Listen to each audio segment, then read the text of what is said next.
Bonjour au Lion, un mois de décembre qui va être radieux parce que Soleil et Mars se trouvent dans le signe du Sagittaire, un signe de feu, un signe de passion. Et donc, cette position va mettre en avant toutes les valeurs feu et connecter positivement les autres signes de feu que sont le Lion, le Sagittaire et le Bélier. C'est donc une période particulièrement favorable où vous allez récupérer de l'énergie, où vous allez pouvoir penser à vous. Et ça tombe bien, les fêtes de fin d'année se présentent sous des bonnes auspices pour vous. Toutefois, le 13 décembre, Mercure va commencer sa rétrogradation. Dans le signe du Capricorne, il se trouve en signe besogneux. C'est la 6e maison, c'est le travail, c'est la réflexion, c'est la santé. Et le Soleil, par contre, lui, se trouve dans le Sagittaire, accompagné de Mars dans votre 5e maison. Autant dire qu'on a envie de se faire plaisir, de passer du bon temps, d'être avec ses amis, sa famille, sortir, se faire plaisir, aller chez le coiffeur, dépenser de l'argent, aller au théâtre et profiter un petit peu de l'affectif de la maison 5. La maison 5, ce sont les plaisirs de la vie, tout ce qui peut nous nourrir, mais aussi tout ce qui peut nous faire grandir au titre de la redécouverte de nous. Lorsque Mercure va commencer sa rétrogradation, eh bien, nous allons être invités, comme tous les autres signes, à nous intérioriser, à sortir un petit peu de notre routine, parce que ça va commencer à ralentir quasiment immédiatement. Nous qui normalement arrivons à planifier, à nous organiser, eh bien, nous allons nous apercevoir que nous sommes un peu plus lents, que ça devient un petit peu inquiétant. Mais c'est toutefois un processus qui est parfaitement normal. Dans ce temps-là, je suis invitée à calmer le jeu. Peut-être qu'il va y avoir de la neige qui va tomber et qui va m'inviter à ralentir sur la route, à ralentir d'une manière générale. Dans cette position-là, du Sagittaire, là où va se passer d'ailleurs la nouvelle lune, je vais penser argent, je vais penser enfant, je vais penser plaisir, dépenser de l'argent pour le jeu, pour profiter des vacances, pour m'émerveiller, peut-être faire des petits voyages. C'est un moment où je vais me poser la question aussi de mon travail. Est-ce que je continue dans cette situation ou est-ce que je vais en changer? La situation au travail, à partir du 13 décembre, peut légèrement se tendre. Et Mercure rétrograde 3 fois par an pendant environ 3 semaines. Et à ce moment-là, toutes nos attentes, nos communications, nos accords, eh bien, on est invité à les redéfinir. En fonction de là où se trouve la planète, Mercure, dans votre thème de naissance, va se situer quelques petits blocages. Je peux recevoir des appels de clients, d'amis, qui me disent que les choses n'avancent pas comme on voudrait. Je peux recevoir aussi un blocage sur mon ordinateur, choper un virus. C'est le moment de mettre à jour et de faire des sauvegardes de fichiers. Il peut y avoir également des malentendus, des problèmes de communication, perdre ses clés, faire des erreurs. Mercure est très mental et il peut y avoir malheureusement durant cette période quelques problèmes technologiques. Nous sommes invités pendant cette période, si je suis Lion, à ne pas signer de contrat, à ne pas m'engager sur le long terme, parce que quelque part, l'énergie n'est pas favorable. N'hésitez pas à vous faire assister, en cas de difficultés juridiques, judiciaires, par un avocat compétent qui va pouvoir venir vous soutenir par son assistance. Dans la 6e maison, lorsque Mercure va revenir en Capricorne, on me parle de soins de santé, on me parle de l'entretien du corps. On m'invite aussi à faire du sport, à prendre en charge mes besoins.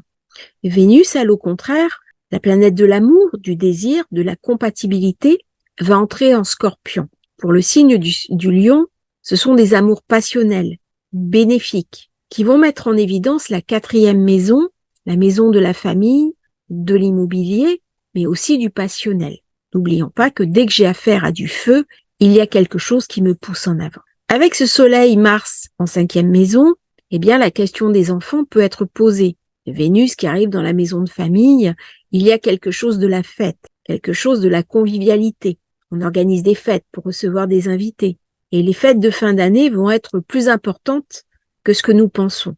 Ce peut être nous qui les organisons ou au contraire, nous pouvons rejoindre des amis dans notre quartier, être invités et il y a quelque chose de la fête dans la maison. C'est le moment aussi de penser spéculation, de penser investissement, de penser immobilier et de penser enthousiasme. Vénus en 4e maison vient me parler de la famille. Avec le feu, par contre, faites attention. Il peut y avoir aussi des petites tensions, des échanges qui sont un peu trop actifs, un peu trop enthousiastes. Attention toutefois à ne pas heurter les sensibilités qui pourraient être différentes des autres. Avec la nouvelle lune, dans la 5e maison, ça vient me parler de plaisir, d'activité récréative, de créativité. Ça peut même, dans certains cas, me parler de bébé, de romance, et tout ce qui a commencé avec la nouvelle lune va l'amener à son point culminant durant la pleine lune du 26 décembre, qui, elle, va tomber dans notre 12e maison, la dernière maison, celle de l'inconscient. Du coup, je peux avoir un secret de famille, quelque chose qui est caché, quelque chose qui ne m'a pas été montré, qui peut soudainement m'apparaître.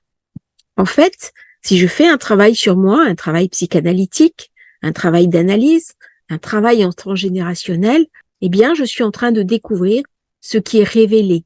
Il va y avoir des compréhensions nouvelles, un secret qui va être dit. Et au niveau professionnel, il peut y avoir des changements, comme un changement professionnel, un changement d'emploi. On peut vouloir chercher un autre emploi parce qu'on s'aperçoit à ce moment-là qu'on n'est pas reconnu à sa juste mesure. Durant la pleine lune de la fin décembre, elle va tomber en Cancer, eh bien, on va me parler de fin, de transition. On va me parler aussi de prévision. Et du coup, je dois surveiller aussi ma santé, parce que le Capricorne, c'est le 6e signe après le Lion, là où se trouve Mercure. Elle représente certes la routine du travail, mais aussi les questions de la santé. Le Lion est un signe qui a tendance un petit peu à taper dans ses réserves. C'est un signe qui, en général, profite d'une très bonne santé. C'est très sain, c'est très rayonnant. Le soleil apporte de la vie, mais du coup, il a parfois un petit peu tendance à se surmener et à aller trop vite au burn-out. C'est donc le moment de profiter un petit peu de repos pour partir en vacances, prendre quelques jours de congé, et si je peux, ne pas hésiter à m'entourer d'amis, de vacances, qui vont véritablement me raconter cette maison 5 qui est mise en avant. Attention toutefois, parce que durant ces fêtes, je peux être invitée à faire un peu trop d'excès, que ce soit sur le sucre, sur l'alcool, de ne pas faire assez d'exercice, et donc je peux un petit peu fatiguer mon foie et me retrouver en mauvaise posture au début janvier. Vénus, la planète de l'amour et du désir, sera en Scorpion du 4 au 29 décembre. À ce moment-là, elle est dans le 4e secteur, la maison de la famille.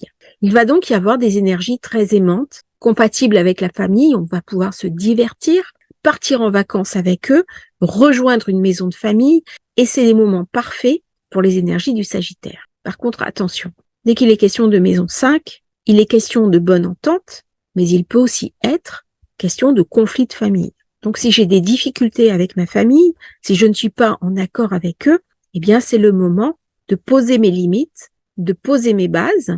Donc soit je m'entends très bien avec eux et c'est merveilleux, je peux partir avec eux en vacances, je peux me divertir avec eux et je peux ressentir une union profonde pour ma famille, les reconnaître dans leur qualité et profiter des instants avec eux. Ou alors, eh bien c'est le moment de dire qui on est et de prendre un petit peu de distance. Mars, qui est avec le soleil, qui est du dynamisme, qui va m'amener beaucoup d'énergie, eh bien, m'incite à profiter véritablement des fêtes de fin d'année pour compenser un petit peu les difficultés que j'ai eues durant toute cette année. C'est donc un moment pour positivité, pour être bien, pour finaliser les choses. Si j'ai un procès en cours comme une séparation ou un divorce, eh bien, c'est le moment de passer à autre chose. C'est un moment très favorable pour démarrer des nouveaux projets, pour commencer quelque chose de l'ordre du Sagittaire, de l'amour, des affaires, des investissements, des spéculations, du divertissement, du sport, des activités commerciales et tout ce qui est de l'ordre de la 5e maison, ainsi que Vénus qui vient quelque part me parler d'immobilier. Toutefois, Mercure dans le Capricorne m'invite à réfléchir, à ne pas m'emballer, à remettre un petit peu les pieds dans le concret. Et même si je vais célébrer les vacances, profiter des enfants, des festivités, organiser des réunions de famille, des fêtes, je vais être très occupée par tout cela parce que il y a les cadeaux, il y a le sapin de Noël à préparer, les courses à faire. Je vais recevoir peut-être chez moi je vais avoir beaucoup d'optimisme par le Sagittaire, je suis enthousiaste, j'adore ces moments de célébration. Eh bien, toutefois, Mercure en Sagittaire vient m'inviter à me dire, attention, mesure quand même ton énergie, elle n'est pas totalement inépuisable. Il y a donc dans le signe du Lion beaucoup d'enthousiasme, beaucoup de positivité, beaucoup d'attente sur le mois de décembre, et c'est un mois qui va être véritablement porteur parce que la pleine lune qui se déroule en Cancer, eh bien, ça va se passer dans une maison qui va vous ramener beaucoup d'énergie et une compréhension profonde des secrets auxquels vous n'auriez pas eu forcément accès. Je vous souhaite donc à tous les lions un merveilleux mois de décembre. Je vous remercie pour votre fidélité. N'hésitez pas à liker, à vous abonner à la chaîne. Si vous voulez commander votre thème, eh bien, il y a le lien en dessous. Et si vous voulez donner un don, permettre à la chaîne aussi de se développer, eh bien, merci de participer au petit appel que je suis en train de lancer sur Astrologie Facile. À bientôt pour une nouvelle transmission.